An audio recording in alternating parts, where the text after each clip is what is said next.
Hey everyone, it's Donna here. Today I'm taking some beautiful things I found while foraging in nature and turning them into beautiful nature crafts for a cozy fall decor. Let's get crafting. I'm using this wood canvas panel and it's an 8x10. I picked these up from a store called Dollarama here in Canada, but you can get these at craft stores, art supply stores. I've even seen them at Dollar Tree. I'm going to be using this upside down and I'm going to be using the edge as my frame. I'm giving it a coat of cream. It's like a off-white craft paint and it kind of gives it a bit of a whitewashed look. I'm just going to be doing the top and the sides. You can do the back if you'd like and the inside if you'd like, but I'm going to be trying something different. I'm going to be using some walnut stain I got from Decor and I'm going to apply it with a paintbrush. I do that so I can get right up into the corners and the edges, and then I'm going to take a rag and remove the excess. So I typically also paint the inside edge of the frame of this piece, but this time around I decided that I'm going to be using my wood stain to apply that there instead, just to see what that would look like, and I actually really like the results.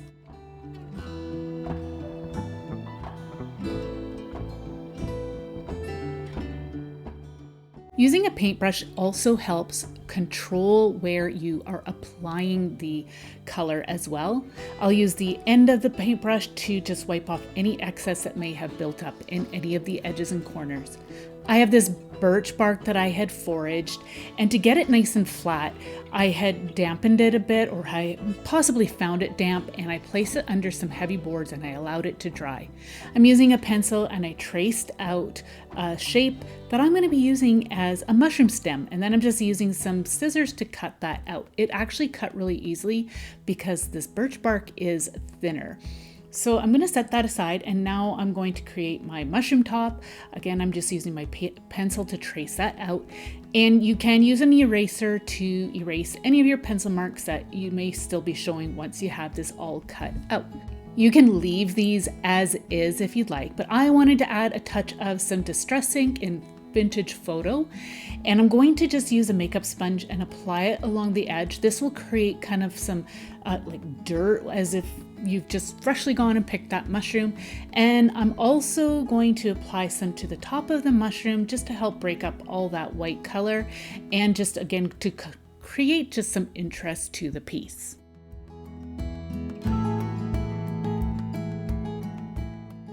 Once you're happy with the application of all your ink color, you're going to use your hot glue gun and apply these pieces to the wood canvas board.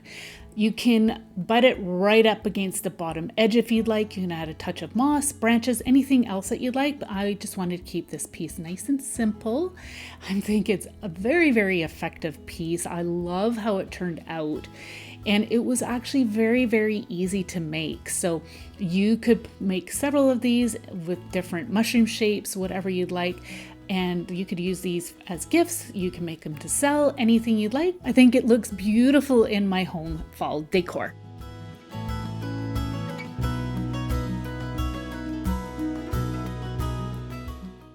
This next project is inspired by something I had seen on Pinterest. I took apart a cloche and I removed all the inside parts.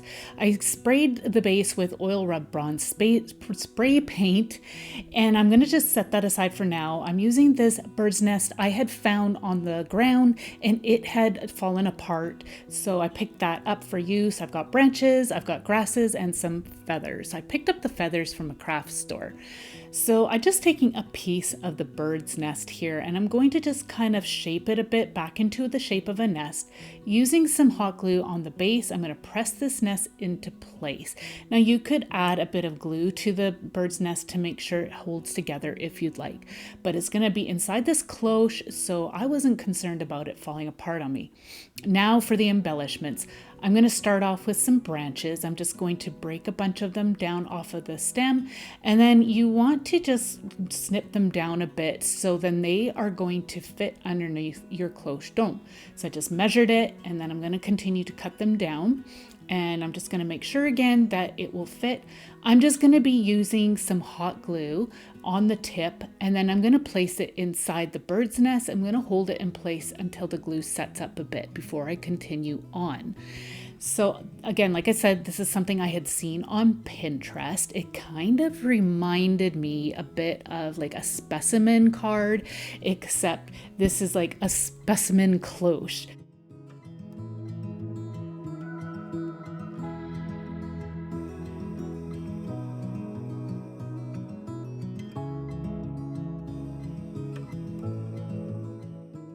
So I'm going to check again to make sure the dome fits over top of those branches, and then I'll know for sure the height I need to make everything else. So now I'm going to add some feathers. I did need to trim down these feathers quite a bit. I believe these particular feathers are some pheasant feathers. I'm not totally sure, but I like the different textures and on the feathers and the different little like the shapes and whatnot that are on the feathers as well. I thought that would add an interesting look.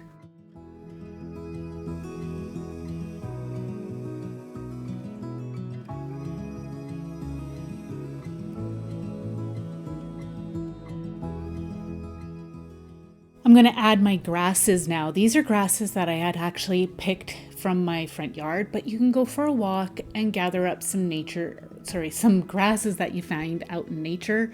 Of course, you can find some just along the sidewalk as well. I had these little pine cones that I had removed from the branches. I thought they would be a fun little touch, so I'm just adding those at the base.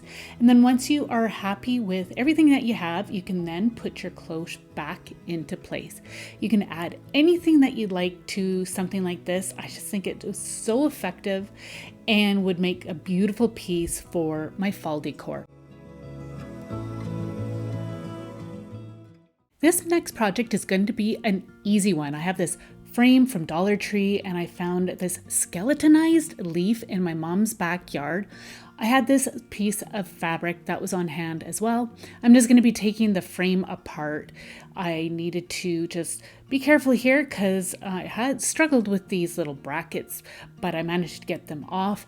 And then I am also going to be using the glass for this. I needed glass from another frame. I found one that was the exact same size, so I grabbed that as well. I'm just going to use the cardboard insert and I'm going to use that as my template to cut out my fabric, so I knew that I had the right size, but I wanted it to be smaller because I wanted the glass to kind of frame around the fabric. So all I did was put a little cut into the fabric and then I tore it because I also wanted those nice frayed edges.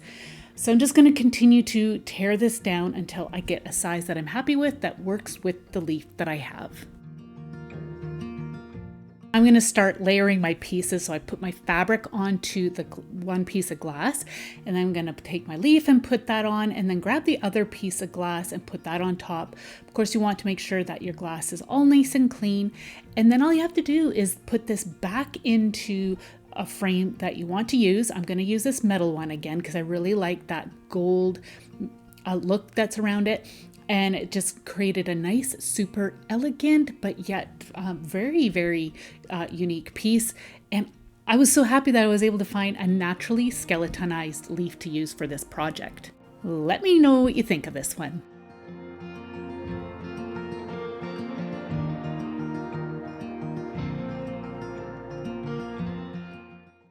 I recently went thrifting with my daughters and I found this wreath form that was only $1.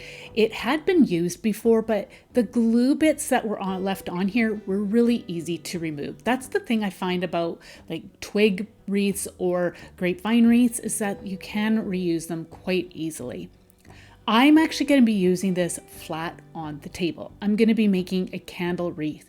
So I'm going to add some Spanish moss here, and I'm just going to use a little bit here and there all around, but I'm not fully covering the wreath. I want some of those branches to be showing through. So I'm just pulling the moss apart a bit, lifting it up, and then adding hot glue and pressing the moss into place. You could use some preserved reindeer moss or some sheep moss as well if you'd like. I'm adding some branches. Again, I had foraged these. I find these ones on a walk whenever I go on the trails that are close to my home. I'm just adding some hot glue and just on the end, and then just tucking those right into the wreath form under the moss. I like to use some branches that have got like different lichens growing on them and have like little branches offshooting or little nubs growing off of them, anything that you'd like, but I really like to use branches that have got some interest to them.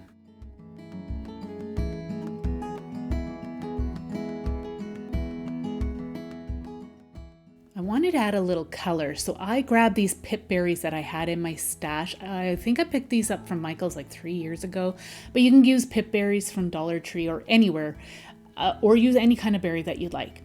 I just trimmed them down, twisted them the way that I like, added some hot glue, and again, just tucked that into the wreath form. The nice thing about these stems is that they've got a little pine cone on them as well as like a little fabric flower. It adds just the right touch of color that I wanted for this piece. So now I'm going to add some birch bark curls. I love to gather birch bark. There is a lot of it here where I live, and it falls naturally to the ground, and that's what I like to collect. A lot of times you'll find these little birch curls that are just on the ground or on a larger piece, and I just remove them, and they're perfect to add a little touch of birch bark to a project like this. So again, I'm going to be using my grass, but I also have this what's called sorghum. It's a type of grass that I had picked up from my local dollar store, and I really like it. I really like to use it for fall. It really adds a nice natural element and gives just a nice, like a different texture than just the grasses. So I'm just cutting off a little clump, trimming it down, adding some glue on the end, and then again just tucking that into the moss. I'll be doing the same thing with my grasses. Again, just trimming these down to more usable size so it'll fit nicely with my wreath.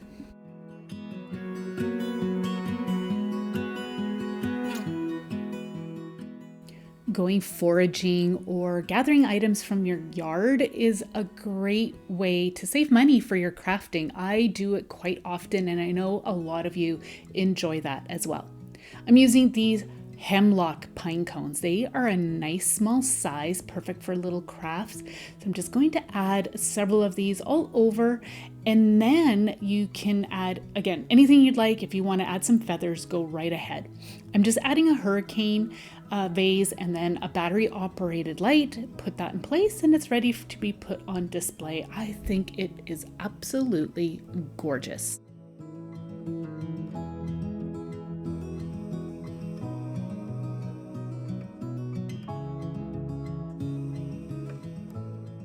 I have more cozy fall DIYs for you to check out in this video right here. Let me know what today's favorite project was for you. We'll see you in the next one. I hope you're all doing well. Take care. Bye.